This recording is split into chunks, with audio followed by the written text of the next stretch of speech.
Students, welcome back to my class. जैसा कि आप सभी जानते हैं, हम RSCIT एक जो कोर्स है राजस्थान की कई वैकेंसीज के लिए जिसका सर्टिफिकेट वैलिड रहता है उसका सिलेबस कवर कर रहे हैं। और जैसा कि आप सभी जानते ही हैं कि प्रीवियस की क्लासेस में हमने चैप्टर नंबर 15 तक कवर कर लिया है।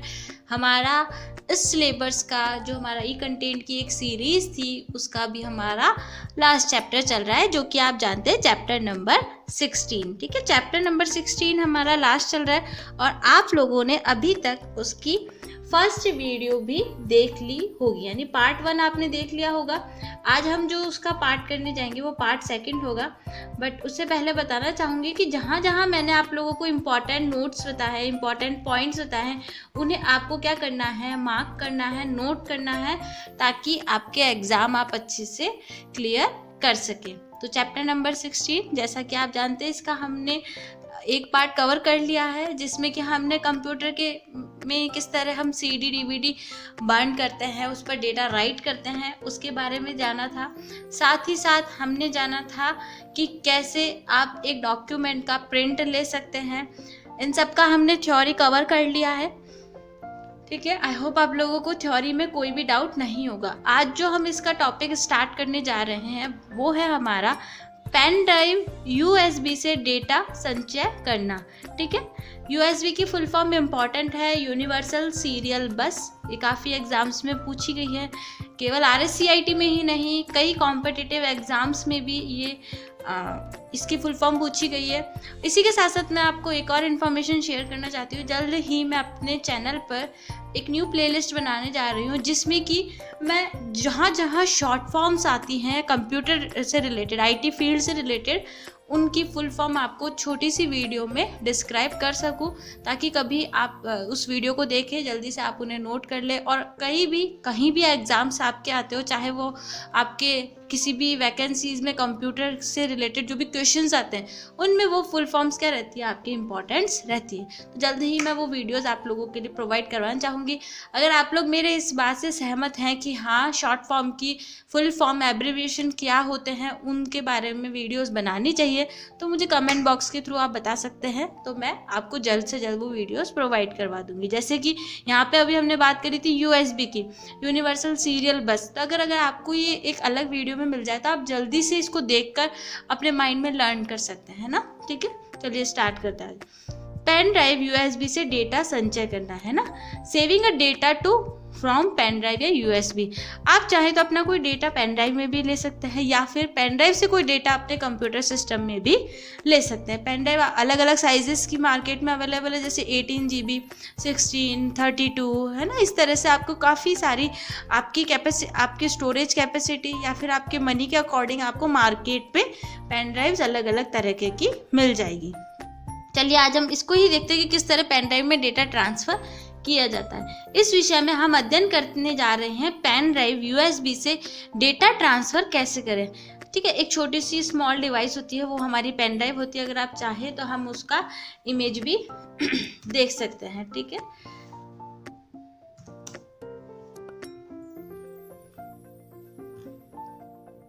अगर किसी को नहीं पता हो, इस तरह की आपकी पेन ड्राइव्स होती है जिनमें कि क्या करते हैं आप, डेटा ट्रांसफ़र रहता है। और सभी जानते हैं पेन ड्राइव हमारी सेकेंडरी स्टोरेज डिवाइसेस के अंडर में आती है, जो कि हमने चैप्टर नंबर 6 सेकंड में कवर कर लिया है ना। सेकंड में कवर करा है हमने पेन ड्राइव के बारे में।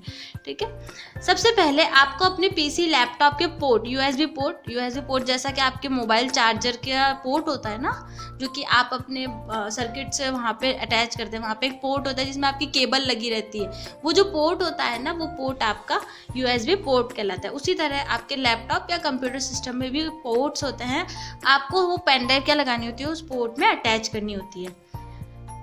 USB ड्राइव डिवाइस या पेन ड्राइव डालें, उसे PC में डालने इंसर्टिंग के बाद माय कंप्यूटर में सक्रिय USB डिवाइस दिखाने वाले आइकन पर दिखेंगे। ठीक है, जैसे आप पेन ड्राइव अटैच करेंगे तो इस तरह से जो भी आपका विंडोज़ एक्सप्लोरर होगा वहाँ पे आपको पेन ड्राइव का ऑप्शन यहाँ मिल जाएगा या यहाँ मिल जाएगा। ठीक है, कि यहाँ पे आपने पेन ड्राइव इंसर्ट कर दी, जो भी उस पेन ड्राइव का नेम होगा वो आपको यहाँ पे शो हो जाएगा। फिर उस फाइल को सेलेक्ट करें जिससे आप USB पेन ड्राइव में ट्रांसफ़र करना चाहते हैं। आप जिस भी फाइल को USB पेन ड्राइव में ट्रांसफ़र करना चाहते हैं उसको क्या करना होगा, आपको सेलेक्ट करना होगा। USB ड्राइव पेन ड्राइव पर ट्रांसफ़र करने के लिए बस कर्सर को फाइल पर ले जाए। जैसे यहाँ पे मान लीजिए ये फाइल हमें सेंड करनी थी, हम इस पे लेके गए और फिर क्या करा हमने, हमारे माउस से राइट क्लिक करा। राइट क्लिक करने के बाद ये ड्रॉप डाउन लिस्ट हमारे सामने आई है। इसमें हमें सेंड टू भी कर सकते हैं या कॉपी भी कर सकते हैं, ठीक है। 2 ऑप्शन मिलेंगे, या तो हम सेंड टू कर देंगे और बॉटम में हमें पेन ड्राइव का जो भी नेम है वो शो हो जाएगा, हम उस पर क्लिक करेंगे, आपका डेटा ट्रांसफ़र हो जाएगा। या फिर हम कॉपी करके इसको ओपन करके भी क्या कर सकते हैं, डेटा पेस्ट कर सकते हैं, ठीक है। ड्रॉप डाउन पर राइट क्लिक करने के बाद पॉपअप दिखाई देगा जिसमें cursor send to USB pen drive का चयन करेंगे, ठीक है। USB डिवाइस पेन ड्राइव को चुनने के बाद फाइल ट्रांसफ़र होगा और फाइल को PC से USB में स्थानांतरित कर दिया जाएगा। इससे क्या हुआ है, ये जो फाइल है उसको किस में कॉपी कर दिया है, USB पेन ड्राइव में इसकी कॉपी कर दी गई है, ठीक है। यानी एक कॉपी तो आपके सिस्टम में और उसी के साथ एक कॉपी आपके पेन ड्राइव में भी ट्रांसफ़र हो गई है।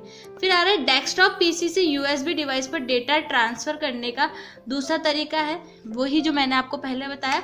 USB डिवाइस या PC से डेटा कॉपी या पेस्ट करें, ठीक है, कॉपी और पेस्ट करें। किसी फाइल डेटा को प्रतिलिपि बनाने के लिए USB डिवाइस पर ट्रांसफ़र करने के लिए बस फाइल पर राइट क्लिक करें और कॉपी चुने। आप कंट्रोल-C से भी ऐसा कर सकते हैं, ठीक है। जैसे यहाँ पे हमने क्या करा था, सेंड टू पे क्लिक करा था। अब यहाँ पे हम क्या कर रहे हैं, इसे सेलेक्ट करके क्या कर रहे हैं, कॉपी वाला ऑप्शन यूज़ कर रहे हैं, ठीक है। एक छोटा सा एग्जांपल बता दो, अभी मैंने पेन ड्राइव अटैच नहीं कर रखी इसलिए नहीं बता पाऊँगी। बाकी जैसे मान लीजिए ये वाली जो फाइल है मुझे वो सेंड करनी थी, मैंने राइट क्लिक करा, देखिए यहाँ पे सेंड टू कर रखा है। अगर मैं सेंड टू करूँगी, जैसे यहाँ ब्लूटूथ दिख रहा है, डॉक्यूमेंट, मेल, और इसी तरह यहाँ पे मुझे पेन ड्राइव का नेम मिल जाता। अगर मैं उस पर क्लिक करती तो मेरी फाइल किस में हो जाती, पेन ड्राइव में ट्रांसफ़र हो जाती, ठीक है। तो सेंड टू। और अगर मैं कॉपी करके, मान लीजिए ये पेन ड्राइव वाला आइकन है, इसमें जाके पेस्ट करती तो वो क्या होता, यहाँ पे पेस्ट हो जाता। आप कंट्रोल-V करते तो आपको यहाँ पे वो शो हो जाती जैसे मैंने आपको दिखाया। तो ये क्या हो गया, एक कॉपी तो मेरी इस वाले में रह गई, मेरे सिस्टम में रह गई, और एक मेरी पेन ड्राइव में भी उसी फाइल की कॉपी बन गई। यही सिंपल सा मेथड है, ठीक है। कॉपी भी कर सकते हैं इस तरह से, अभी आप यानी फाइल ट्रांसफ़र कर सकते हैं। माई कंप्यूटर में दिखने वाले आइकन पर डबल क्लिक करें या सिंगल क्लिक करें, एंटर सिंगल क्लिक और एंटर करके USB पेन ड्राइव का चयन करें और खोलें, राइट क्लिक करके पेस्ट करें और कंट्रोल-V चयन करें, ठीक है। वही बताया है कि आपने जब कॉपी कर लिए तो आप सबसे पहले अपनी जो भी आपकी USB पेन ड्राइव है उसको सेलेक्ट करके ओपन करें और वहाँ पे क्या कर दे, कंट्रोल-V कर दे, जैसा कि मैंने अभी आपको करके बताया। बस मैंने ड्राइव का बताया था, वहाँ पे ड्राइव की जगह क्या होगा, पेन ड्राइव होगा। पेस्ट का चयन करने के बाद आप कॉपी बनाई गई USB पेन ड्राइव में देख गए हैं। आपने पेस्ट कर दिया, उसके बाद जो भी फाइल आपने कॉपी करी थी, अभी देखिए यहाँ पे ब्लैंक है। जैसे आपने पेस्ट करा यहाँ पे तो आपको वो फाइल यहाँ पे भी शो हो रही है जो कि इसके सिस्टम में भी थी, ठीक है। काफ़ी सिंपल तरीका है ये पेन ड्राइव में डेटा ट्रांसफ़र करना। इसी तरह अगर आप पेन ड्राइव से लेना चाहते हैं तो पेन ड्राइव अटैच करेंगे, उसमें जो भी फाइल हो, फॉर एग्जांपल यही फाइल है तो आप क्या करेंगे, इसे कॉपी करके अपने सिस्टम में ले सकते हैं या फिर सेंड टू डेस्कटॉप भी कर सकते हैं, ठीक है। इस तरह से आप पेन ड्राइव से भी डेटा वापस ले सकते हैं। नेक्स्ट आता है LCD प्रोजेक्टर स्क्रीन का प्रयोग स्क्रीन प्रोजेक्शन के लिए, ठीक है। आपने देखा होगा जब आपको कोई अपनी बहुत ज़्यादा बड़े अमाउंट पर व्यूअर्स को अपनी स्क्रीन शो करवानी है तो आप नॉर्मल लैपटॉप का या डेस्कटॉप के थ्रू नहीं दिखा सकते, वहाँ पे आप प्रोजेक्टर का यूज़ करते हैं ताकि सभी पर्सन को इजीली क्या हो जाए, आपकी स्क्रीन शो हो जाए। तो वही मेथड यहाँ पे बताया जा रहा है कि प्रोजेक्टर क्या है, किस तरह से कनेक्ट किया जाता है और किस तरह से उसमें सेटिंग्स की जाती है। मॉडर्न टीवी और प्रोजेक्टर्स में एक या एक से अधिक पोर्ट्स होते हैं, जैसा पोर्ट मैंने आपको बता ही दिया, जो कंप्यूटर द्वारा उत्पन्न इमेजेस को प्राप्त करने और प्रदर्शित करने की सुविधा देते हैं, ठीक है। इस तरह से पोर्ट्स होते हैं जो क्या करेंगे, आपकी कंप्यूटर की स्क्रीन पर जो भी चल रहे हैं उन्हें आपके प्रोजेक्टर पर ट्रांसफ़र करने में हेल्प करवाएंगे। दोनों डेस्कटॉप और लैपटॉप कंप्यूटर एक टीवी या प्रोजेक्टर से कनेक्ट करने में कैपेबल हैं, बशर्ते आपके पास उचित एप्रोप्रिएट केबल हो, ठीक है। आपका लैपटॉप या आपका डेस्कटॉप दोनों क्या कर सकते हैं, आप या तो टीवी या फिर आप प्रोजेक्टर से कनेक्ट कर सकते हैं, बट आपके पास केबल प्रॉपर होनी चाहिए उन्हें कनेक्ट करने के लिए। अपने कंप्यूटर को एक टीवी या प्रोजेक्टर से जोड़ने से पहले ये सुनिश्चित कर ले कि दोनों मशीनों में एक समान पोर्ट मिल रहा है। पोर्ट भी आपको चेक करना होगा। एक बार मैचिंग पोर्ट मिलने पर एक है जो आपके इनपुट डिवाइस और आउटपुट डिवाइस दोनों पर समान है। आपको उन्हें कनेक्ट करने के लिए उपयुक्त केबल की आवश्यकता होगी। ठीक है, आपको सबसे पहले पोर्ट चेक करने होंगे कि दोनों में सेम से होने चाहिए, और वही आपके इनपुट और आउटपुट का वर्क वहाँ पे करेंगे। नेक्स्ट आता है हमारा HDMI। ठीक है, HDMI क्या होती है? हमारे एक तरह की केबल्स ही होती है जो कि क्या कर रही होती है, हमारी स्क्रीन को शो करवाने का काम है ना, वाइड स्क्रीन पर स्क्रीन को शो करवाने में ये हेल्प करती है। ठीक है, HDMI की full form high definition multimedia interface. ठीक है, HDMI की फुल फॉर्म इंपॉर्टेंट है, high definition multimedia interface. HDMI connection display electronics के बीच बहुत लोकप्रिय पॉपुलर है।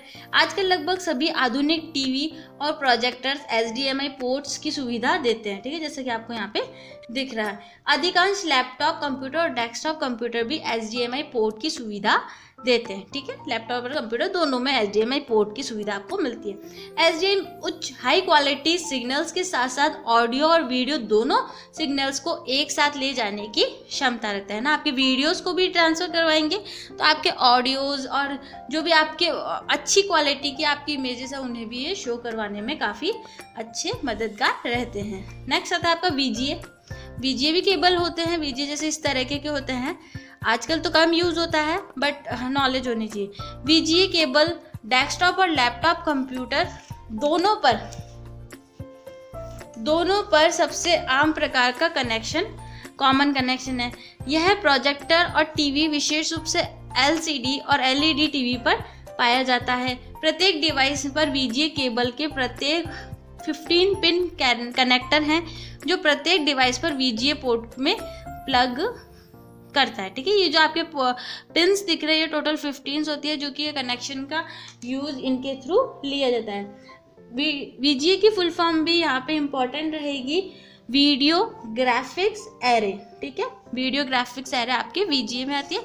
ये भी एक तरह से कनेक्टर होता है आपके टीवी और प्रोजेक्टर को अपने डिवाइसेस से कनेक्ट करने के लिए हम इसका यूज़ लेते हैं। नेक्स्ट आता है एक प्रोजेक्टर को विंडो से कनेक्ट करना। ठीक है, एक प्रोजेक्टर होता है ना, उसको विंडो से कैसे कनेक्ट करा जाए, कैसे उसकी सेटिंग चेंज की जाए कि आपकी जो स्क्रीन पर दिख रहा हो वही सामने वाले को दिखे, या फिर आप नहीं चाहते आपकी स्क्रीन पर जो दिख रहा है वो सामने वाले को दिखे, उन्हें कुछ और दिखे। ठीक है, तो वो सेटिंग सब हम आगे देखेंगे। विंडोज़ 10 अलग अलग ऑप्शंस का उपयोग कर एक प्रोजेक्टर को तुरंत कनेक्ट करने की क्षमता इनेबल प्रदान करता है। आप इन विकल्पों का उपयोग कर सकते हैं या कीबोर्ड शॉर्टकट आपकी स्क्रीन्स को डुप्लीकेट करने के लिए इसे बढ़ा सकते हैं या प्रोजेक्टर पर दिखा सकते हैं। वही आपकी स्क्रीन को कैसे शो करवाना है, तो प्रोजेक्टर विंडोज़ 10 में ये सुविधा आपको मिलती है कई ऑप्शंस के थ्रू, या फिर आप शॉर्टकट की के थ्रू भी ये वर्क कर सकते हैं। प्रोजेक्टर पर सामग्री कंटेंट डिस्प्ले करने से पहले आपको चेक करना होगा कि प्रोजेक्टर ठीक से कॉन्फ़िगर किया गया हो और कनेक्ट किया गया हो, है ना। आपको सबसे पहले स्टार्ट करने से पहले ये देखना होगा। ऐसा ही नहीं है कि आपको कहा गया प्रोजेक्टर पे अपनी प्रेजेंटेशन दिखानी है और आप बिना प्रॉपर कनेक्शन के उसे रन करने की कोशिश कर रहे हैं, तो अगर काफ़ी ज़्यादा व्यूअर्स आपके सामने बैठे होंगे तो आपका इंप्रेशन वहाँ पे गलत होगा। तो सबसे पहले तो आपको ये देखना होगा कि प्रोजेक्टर का कॉन्फ़िगरेशन आपके डिवाइस के साथ प्रॉपर हुआ है या नहीं। एक प्रोजेक्टर से कनेक्ट होने के बाद 4 कनेक्शन ऑप्शंस में से एक का चयन करने के लिए विंडोज़ की +P दबाएं। ठीक है, विंडो की आपके कीबोर्ड में ही होती है, उसके साथ आपको क्या प्रेस करना होगा, P बटन को प्रेस करना होगा कि आप कैसी स्क्रीन रखना चाहते हैं। नीचे विंडोज़ में 4 प्रोजेक्टर कनेक्शन विकल्पों में से एक को चुनने का विवरण डिस्क्रिप्शन दिया गया है। ठीक है, आपको 4 ऑप्शंस मिलेंगे। ये काफ़ी इंपॉर्टेंट है आपके RSCIT के एग्ज़ाम में कि प्रोजेक्टर को मॉनिटर से कनेक्ट करने में कौन कौन से ऑप्शंस होते हैं, कौन से ऑप्शन का क्या मतलब होता है। ठीक है, सबसे पहले आता है कंप्यूटर ऑनली। अगर केवल देखते हैं, है ना, ओनली PC स्क्रीन, यह विकल्प केवल कंप्यूटर पर आपकी कंप्यूटर स्क्रीन की सामग्री जो भी कंटेंट है उसको डिस्प्ले करता है। यह ऑप्शन तब इस्तेमाल किया जाता है जब आप चाहते हैं कि आपकी कंप्यूटर स्क्रीन पर प्रदर्शित होने वाला कंटेंट प्रोजेक्टर की स्क्रीन पर नहीं दिखे। तो अगर आप कंप्यूटर ऑनली पर करते हैं और आपने प्रोजेक्टर कनेक्ट कर रखा है, तो जो आपकी स्क्रीन पर चल रहा है, फॉर एग्जांपल ये जो कंटेंट चल रहा है, ये केवल आपको दिखेगा, सभी को नहीं दिखेगा, प्रोजेक्टर पे शो नहीं होगा, क्योंकि हमने क्या ऑप्शन सेलेक्ट करा है, ओनली कंप्यूटर, ठीक है, यानी कंप्यूटर पर ही शो हो, प्रोजेक्टर पे नहीं हो। देन आता है डुप्लीकेट। यह विकल्प कंप्यूटर स्क्रीन पर कंप्यूटर स्क्रीन की कंटेंट्स और प्रोजेक्टर के माध्यम से एक साथ प्रदर्शित करता है। प्रेजेंटेशन देने के दौरान इसका उपयोग किया जाता है। इस तरह आप कंप्यूटर स्क्रीन देखते हैं जबकि दर्शक प्रोजेक्टर स्क्रीन देख रहे होंगे। डुप्लीकेट यानी आपके कंप्यूटर की स्क्रीन और प्रोजेक्टर की स्क्रीन क्या हो रही है, सेम हो रही है ना। आप अपने अपने लैपटॉप की स्क्रीन देख रहे हैं और जो व्यूअर्स है वो प्रोजेक्टर को देखकर समझ रहे हैं कि आप उन्हें कौन सी स्क्रीन शो करवा रहे हैं ना, यानी सेम स्क्रीन आपको डुप्लीकेट्स में मिलती है। देन आता है आपका एक्सटेंड। यह विकल्प कंप्यूटर और प्रोजेक्टर के बीच इमेज को अलग अलग करता है। इस तरह प्रोजेक्टर स्क्रीन पर कुछ अपने कंप्यूटर स्क्रीन पर कुछ अलग सामग्री प्रदर्शित करते हैं। पावर पॉइंट का प्रयोग करते समय यह आमतौर पर काफ़ी अच्छा होता है ताकि प्रोजेक्टर पर प्रस्तुति प्रदर्शित डिस्प्ले की जाती है जबकि आपकी प्रस्तुति नोट्स आपके कंप्यूटर स्क्रीन पर प्रदर्शित हो जाती। अब अगर आप चाहते हैं अपनी प्रेजेंटेशन कहीं दे रहे हैं ना, प्रोजेक्टर की स्क्रीन पर कुछ और रहे और आपकी स्क्रीन पर कुछ और रहे, तो उस केस में आप एक्सटेंड ऑप्शन का यूज़ करें, यानी अलग अलग, ठीक है। प्रोजेक्टर की स्क्रीन पर कुछ अलग और आपकी स्क्रीन पर अलग, वो एक्सटेंड ऑप्शन का हम यहाँ पे यूज़ करते हैं। देन आता है हमारा लास्ट प्रोजेक्टर ऑनली, ठीक है। यह विकल्प प्रोजेक्टर पर आपकी प्रेजेंटेशन की कंटेंट्स को प्रदर्शित करता है लेकिन आपके कंप्यूटर पर रिक्त स्क्रीन दिखाए। इसको उपयोग तब किया जाता है जब आपके लैपटॉप की बैटरी को बचाकर रखना है। आप चाहते हैं केवल प्रोजेक्टर पे ही शो हो, आपके कंप्यूटर स्क्रीन पर शो ना हो, तो वहाँ पे हम प्रोजेक्टर ऑनली का यूज़ करते हैं। आई होप ये चारों ऑप्शन अच्छे समझ में आ गए। कंप्यूटर ऑनली में कंप्यूटर की स्क्रीन पर रहता है, डुप्लीकेट में दोनों स्क्रीन पर रहता है, एक्सटेंड में अलग अलग रहता है और प्रोजेक्टर में केवल प्रोजेक्टर पे शो होता है, ठीक है। काफ़ी सिंपल है इन्हें समझना। अगर एक बार में आपने ध्यान से समझ लिया होगा तो मेरे ख्याल से ये ऑप्शन आपके कवर हो गए होंगे, ठीक है। तो अभी हम एक और इसमें ऑप्शन कर लेते हैं, पीसी और मोबाइल के बीच डेटा ट्रांसफ़र करना। आजकल काफ़ी यूज़ में हो रहा है कि अगर आप अपने मोबाइल से आपके कंप्यूटर सिस्टम में डेटा ट्रांसफ़र करना चाहते हैं तो आप किस तरह से कर सकते हैं ना।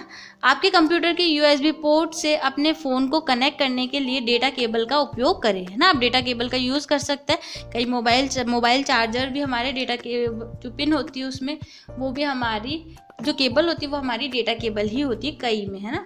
अपने फ़ोन की स्क्रीन पर यूएसबी कनेक्ट सूचना यूएसबी इंफॉर्मेशन को स्पर्श करें और टच करें, है ना। जैसे आप ये वायर केबल दो आपके कंप्यूटर सिस्टम से और मोबाइल से कनेक्ट करेंगे तो इस तरह से आपके एक मैसेज आ जाएगा जिसमें कि आपको जो भी ऑप्शन दिया होगा उसे सेलेक्ट करना होगा, है ना। फाइलों को ट्रांसफ़र करने के लिए आपको मोबाइल डिवाइस को मीडिया डिवाइस से कनेक्ट करना होगा, है ना। और जैसे आप उसमें क्लिक कर लेंगे आपके पास मैसेज आ जाएगा, उसमें आपको शेयरिंग का ऑप्शन करना होगा दोनों डिवाइसेस के बीच में और फिर आपका मोबाइल कंप्यूटर सिस्टम में शो होने लग जाएगा। अब जैसे आपने पेन ड्राइव में अपना डेटा कॉपी करा था, सेंड करा था, वैसे ही आप मोबाइल में भी अपना डेटा ट्रांसफ़र कर सकते हैं। अपने कंप्यूटर पर रिमूवेबल स्टोरेज ड्राइव का पता लगाएं। अपने कंप्यूटर से इच्छित फाइलों को ड्रैग एंड ड्रॉप करें। ड्रैग एंड ड्रॉप भी कर सकते हैं और आपका वो कट कॉपी पेस्ट सेंड वाला ऑप्शन का भी यूज़ आप कर सकते हैं। जब आप समाप्त कर लें तो सूचनाएं इंफॉर्मेशन पर जाएं और क्लोज यूएसबी स्टोरेज चुनें। जब आप अपना पूरा डेटा ट्रांसफ़र कर ले तो आप इस कनेक्शन को कट कर सकते हैं, डिस्कनेक्ट कर सकते हैं। अपने फ़ोन और कंप्यूटर से डेटा केबल डिस्कनेक्ट करें और आपका डेटा क्या हो जाएगा, सिक्योरली आपके सिस्टम से आपके मोबाइल डिवाइस में ट्रांसफ़र हो जाएगा। बेहद सिंपल है। देखिए उपयोगी टिप्स, जब मोबाइल नोटिफिकेशंस में चार्जिंग ऑनली विकल्प चुनकर अपने मोबाइल को चार्ज कर सकते हैं ना। अगर आप अपने मोबाइल को चार्ज भी करना चाहते हैं तो जैसे आप इस केबल को कनेक्ट करेंगे तो आपके पास ऊपर से एक आपकी नोटिफिकेशन आएगा जिसमें आपको चार्ज ऑनली या यूएसबी शेयरिंग करना है, तो आप चार्ज ऑनली करेंगे तो आपका मोबाइल केबल चार्ज भी हो सकता है, ठीक है। तो आई होप आपको ये वीडियो समझ में आ गई होगी। चैप्टर नंबर 16 का पार्ट 2 आज हमने कवर करा। नेक्स्ट क्लास में हम इसका लास्ट पार्ट लेकर आएंगे। उसके बाद आपको एक और वीडियो प्रोवाइड करवाए जाएंगे जिसमें चैप्टर नंबर 11, 12 एंड 13, ठीक है, उनके जो लास्ट के क्वेश्चंस हैं उन्हें हम लेकर आएंगे एक ही वीडियो के अंदर। तो तब तक के लिए इन वीडियोस से अपनी नॉलेज इंप्रूव करिए और अपनी पढ़ाई कंटिन्यू रखें अगर आपका आगे एग्ज़ाम आने वाला है तो। ठीक है, तो आज की क्लास के लिए तो इतना ही फ्रेंड्स। मिलते हैं नेक्स्ट क्लास में नेक्स्ट वीडियो के साथ। तब तक के लिए good bye, take care and thanks for watching my video. Thank you once again.